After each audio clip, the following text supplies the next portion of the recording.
Hello and welcome back to Harriet's History Vlogs. Today I will be talking about two interesting Roman festivals that were carried out during the classical period. Even though I'm just going to speak about two festivals, there are many more that took place throughout the year, which all had different purposes. The festivals were a chance to respect certain gods and bring good luck to the empire. It was also a chance to show the city's wealth and give the hard-working population of the Roman Empire a break from their hard-working lives, as they had no weekends. The first festival I will be talking about is the Lupercalia, which took place on the 15th of February every year, which took place to honour the Roman god of fertility, Lupercus. However, there is an ulterior motive for the event taking place, which refers to the Roman myth of Romulus and Remus.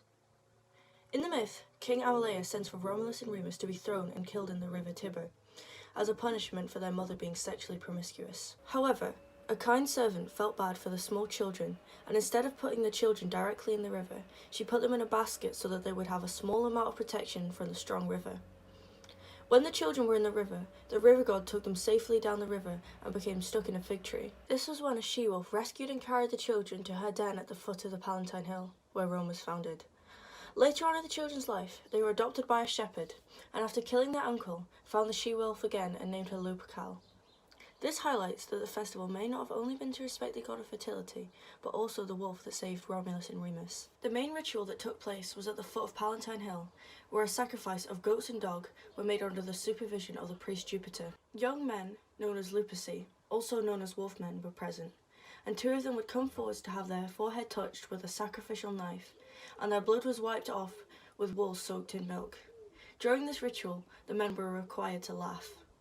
After the sacrificial feast, the wolfmen ran around the religious boundaries in Rome, wearing nothing but the skins of sacrificial animals around their waists. They carried around strips of goat skin, which they struck any female spectators with who came forward as they passed. This was supposed to increase fertility, and of those who were already pregnant, an easy time in childbirth.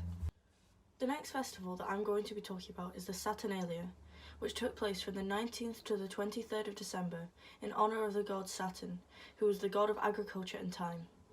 During the festival, all work came to a complete stop, and no one could do any business.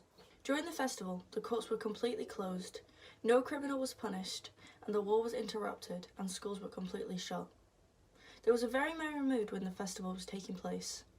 Slaves were given a feast by their masters and allowed some license. They often decorated their houses nicely with special plants and wore colourful clothes instead of their normal plain togas. During the festival, the Roman people did things such as gambling, which was only legalised for this festival. They also did singing and dancing, and also gave each other small gifts.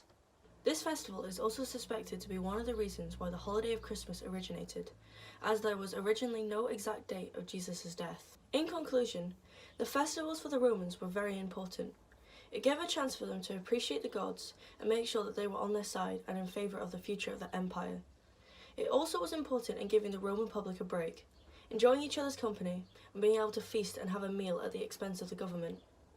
The Roman festivals were essential and very important and at the heart of Roman culture.